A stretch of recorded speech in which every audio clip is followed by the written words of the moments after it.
Cinema की दुनिया हमेशा हमेशा के लिए बदलने वाली है। सुपरगर्ल और डूम्सडे का ट्रेलर आने वाला है और एंड गेम क्यों रिलीज हो रही है डूम्सडे से ठीक पहले। ये हफ्ता तो बहुत क्रेजी साबित हुआ।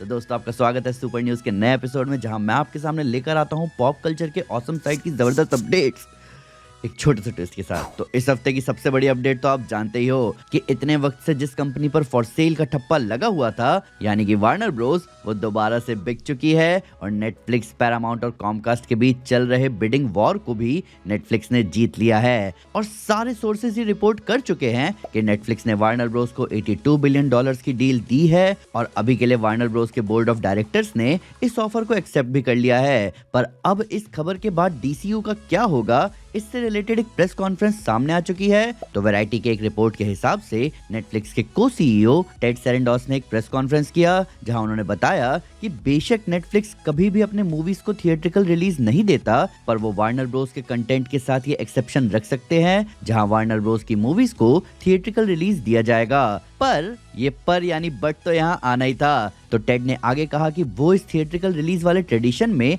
कुछ चेंजेस लाना चाहेंगे और वो चेंजेस नेटफ्लिक्स के विजन को ध्यान में रखते हुए किया जाएगा। अब क्या आप इस बात का मतलब समझ पाए? अगर नहीं तो मैं बताता हूँ। तो थिएट्रिकल रिलीज में चेंजेस करने का मतलब है कि ऑब्वियसली नेटफ्लिक्स अब वार्नर ब्रोस के थिएट्रिकल रिलीज विंडो को अब कम कर देगा। यानी मूवीज रिलीज तो होंगी पर उन्हें ज्यादा दिन तक थिएटर्स में नहीं रखा जाएगा। और ऐसा करने के पीछे का रीजन सिंपल है, मूवी को थिएटर्स में रखा जाएगा जब तक उनसे प्रॉफिट आ रहा है, फिर उन्हें तुरंत अपने प्लेटफॉर्म यानी कि नेटफ्लिक्स के ओटीटी प्लेटफॉर्म पर डाल दिया जाएगा, ताकि जिन ऑडियंस का कभी मूड था ही नहीं उस मूवी को थिएटर में जाकर देखने का, वो ऑडियंस आराम से अपने घर बैठे नेटफ्लिक्स पर उस मूवी को देख ले, जिससे नेटफ्लिक्स को उसके सब्सक्रिप्शन के पैसे भी मिल गए और ऑडियंस ने मूवी भी देख ली। अब ऑब्वियसली ये एक ट्रेडिशनल रूट नहीं है, पर कहीं ना कहीं वार्नर ब्रोस ने भी एक टाइम पर इससे भी एक्सट्रीम स्टेप लिया था, जहां उन्होंने कुछ टाइम के लिए फैसला किया था कि वो मूवी को थिएटर और ओटीटी पर एक ही दिन लेकर आएंगे। कहीं ना कहीं यही उनके डाउनफॉल का भी रीजन बना था। तो कम से कम अभी अगर नेटफ्लिक्स ऐसा करता है कि वो पहले थिएटर पर मूवी लाता है, फिर कुछ ही दिनों में उसको ओटीटी पर ले आता है, तो एटलीस्ट ये थोड़ा बेटर फैसला तो होगा।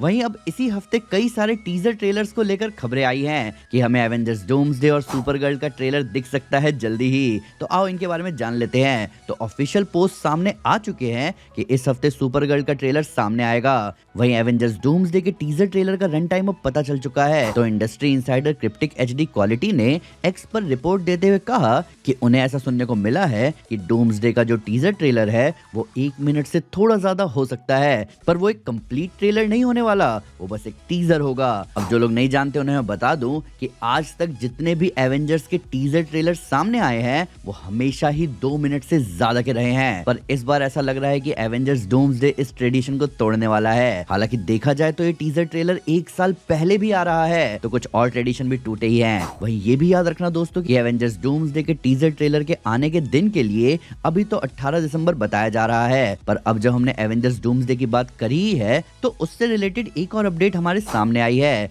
तो इटली में हो रहे एक इवेंट में मार्वल ने डूम्सडे के सारे टीम्स को रिवील किया, जहां पर हमने ये देखा कि डूम्सडे में टोटल 5 सुपर हीरो टीम्स होने वाले हैं, जिसमें पहली टीम है फैंटास्टिक फोर की, दूसरी टीम है वकांडा की, तीसरी टीम है एवेंजर्स की जिसके लीडर होंगे सैम विल्सन, चौथी टीम है न्यू एवेंजर्स की जिसमें अपना सेंट्री होगा, और पांचवी टीम है एक्समैन की। पर इस पूरे लाइनअप में जो सबसे इंटरेस्टिंग बात रही है वो ये है कि सैम विल्सन की एवेंजर्स टीम में हम लोकी को देख सकते हैं और इसी टीम में थॉर भी है। तो जो काफी वक्त से फैंस का सवाल था कि क्या थॉर और लोकी का रीयूनियन होगा, तो ये रहा आपका जवाब दोस्तों, कि शायद इन दोनों भाइयों का रीयूनियन हमारी सोच से भी जल्दी हो जाएगा। पर तब भी फैंस के मन में सवाल आ रहा है कि लोकी जैसा कस्टोडियन ऑफ मल्टीवर्स एवेंजर्स की टीम में क्या कर रहा होगा, और इसी जवाब को जानना थोड़ा इंटरेस्टिंग होगा हमारे लिए। पर अब हमारी अगली खबर गजब की है, क्योंकि एवेंजर्स एंड गेम दोबारा से सिनेमा हॉल में आने वाला है। तो सबसे पहले इस खबर को सामने लेकर आए डेडलाइन कि मार्वल जो है वो एवेंजर्स एंड गेम को दोबारा से री रिलीज करने वाला है,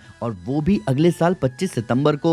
अब इस रिपोर्ट के बाद ही मार्वल ने एक्स पर ऑफिशियली पोस्ट करके भी कहा कि ये खबर लोगों तक पहुंचा दिया जाए। अब ये हम एवेंजर्स फैन के लिए एक और मौका है एवेंजर्स एंड गेम के ग्रैंडोर को रीलिव करने का। हालांकि इस रिलीज की टाइमिंग थोड़ी सी इंटरेस्टिंग है, क्योंकि डूम्सडे से पहले एंड गेम को रिलीज करना ना कहीं ये हिंट दे रहा है कि एंड गेम बहुत ज्यादा ही कनेक्टेड हो सकती है डूम्सडे से। तो मुझे तो 2026 अभी से ही ऑसम बनता हुआ दिख रहा है। अब हमारी अगली अपडेट सभी स्कारलेट जोहानसन फैंस का दिल खुश कर देगी। तो वैरायटी की तरफ से रिपोर्ट सामने आई है कि बैटमैन 2 में अब स्कारलेट जोहानसन को एक मिस्ट्री रोल के लिए कास्ट किया जा रहा है और इस बात को लेकर पक्की खबरें सामने आ रही है कि शायद कुछ वक्त में हमें ऑफिशियल अनाउंसमेंट मिल जाएगा खुद डीसी स्टूडियोज या मैट रीव्स की तरफ से कि स्कारलेट जोहानसन कौन से रोल के लिए आ रही हैं। हालांकि इसके साथ साथ ये भी कंफर्मेशन आई है कि हमें द बैटमैन 2 में ज़ोई क्रेविट्स की कैट वुमन नहीं देखने को मिलेगी। पर अगर स्कारलेट जोहानसन की बात करें तो ये बहुत अच्छी खबर है हम फैंस के लिए कि स्कारलेट जोहानसन का करियर वापस से बढ़ चला है, क्योंकि कई फैंस ये नोटिस कर रहे थे कि ब्लैक विडो मूवी के सामने आने के बाद उस टाइम मार्वल के साथ अनबन के बाद से स्कारलेट जोहानसन की ज्यादा मूवी सामने नहीं आ रही थी। पर इस साल उन्हें जुरासिक वर्ल्ड मूवी में देखने के बाद और अभी ये भी अनाउंस हो गया कि वो द एक्सॉर्सिस्ट के सीक्वल में दिखने वाली है,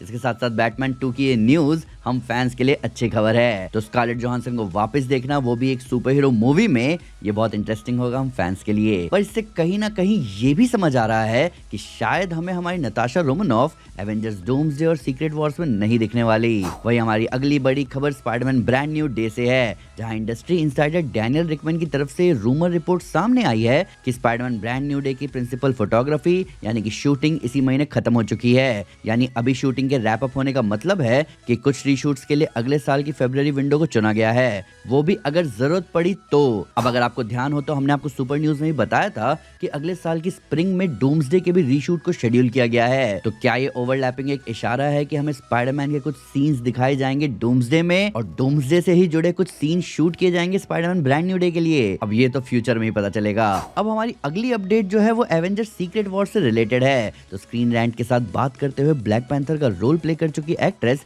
लतीशिया राइट ने बताया कि उन्हें भी अब एवेंजर्स सीक्रेट वॉर्स के लिए कास्ट कर लिया गया है। इस इंटरव्यू में उन्होंने कहा कि एवेंजर्स डूम्सडे की शूटिंग उन्होंने खत्म कर दी है और ये उनके लिए काफी बढ़िया एक्सपीरियंस रहा और अब उन्हें डायरेक्टली एवेंजर्स सीक्रेट वॉर्स के लिए प्रिपेयर होने को कह दिया गया है, क्योंकि वही उनकी अब नेक्स्ट मूवी होने वाली है। तो दोस्तों अगर आपको याद हो तो एवेंजर्स सीक्रेट वॉर्स का कास्ट अनाउंसमेंट अभी भी ऑफिशियली होना बाकी है, पर अर्ली लिस्टिंग्स में सिर्फ 6 नाम सामने आए थे, जिसमें 4 तो फैंटास्टिक 4 के थे, एक डॉक्टर डूम का और एक स्पाइडरमैन का नाम शामिल था। अभी हाल फिलहाल इसकी भी कंफर्मेशन आई थी कि सीडी सिंक एवेंजर्स सीक्रेट वॉर्स में होगी और अब एक्टर्स की लिस्ट में शूरी का रोल प्ले करने वाली एक्ट्रेस लतीशिया राइट का भी नाम जुड़ चुका है। पर एक चीज फैंस ने नोटिस करी कि फैंटास्टिक 4 के अलावा जितने भी एक्टर्स का यहाँ नाम लिया जा रहा है वो सब सॉर्ट ऑफ यंग एक्टर्स हैं। अभी फैंटास्टिक 4 और डूम के अलावा अभी कोई भी ऐसे कैरेक्टर कंफर्म नहीं हुए हैं जिनकी एज ज्यादा या जो पहले हमें एमसीयू की मूवीज में दिख चुके हों। पर अभी सीक्रेट वॉर्स की कास्ट में कौन कौन होंगे इसके बारे में कहना कंफर्म नहीं है, पर कहीं ना कहीं ऐसे भी हिंट्स लग रहे हैं कि हमें यंग एवेंजर्स डूम्सडे में ना दिखकर हमें सीक्रेट वॉर्स में दिखेंगे और उनका ज्यादा बेटर आर्क वहां हो सकता है। पर इसका ये मतलब भी है कि मार्वल बड़े नाम अंत के लिए बचाकर रखेगा।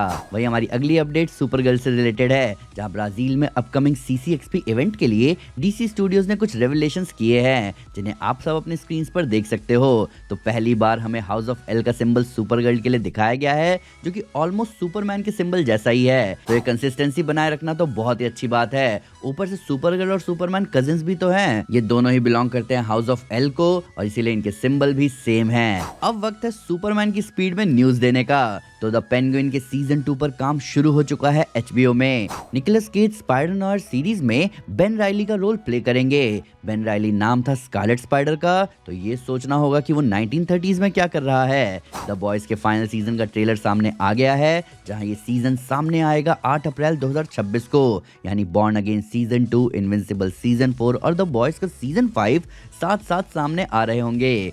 डैनियल कालुया ने कंफर्म किया है कि वो स्पाइडर पंक एनिमेटेड मूवी में काम कर रहे हैं। तो दोस्तों ये थी सुपर न्यूज इस हफ्ते की। अभी आप मुझे बताओ कि नेटफ्लिक्स के वार्नर ब्रोस के बिड जीतने के बाद सिनेमा खतरे में है या एक्सपीरियंस और बेटर हो जाएगा? आपके हिसाब से सुपरगर्ल और डूम्सडे का ट्रेलर कितना शानदार होने वाला है और स्कारलेट जोहानसन हमें द बैटमैन 2 में किस रोल में दिख सकती है? आइए इन सब के बारे में कमेंट्स में डिटेल में बात करें। सुपर न्यूज अच्छा लगा हो तो लाइक जरूर करें और चैनल को सब्सक्राइब करना ना भूलें। साथ ही साथ एक स्टेप आगे आकर अपने फेवरेट चैनल को सपोर्ट करें मेंबरशिप लेकर। Thank you guys, this is Aman Sinha and you are super.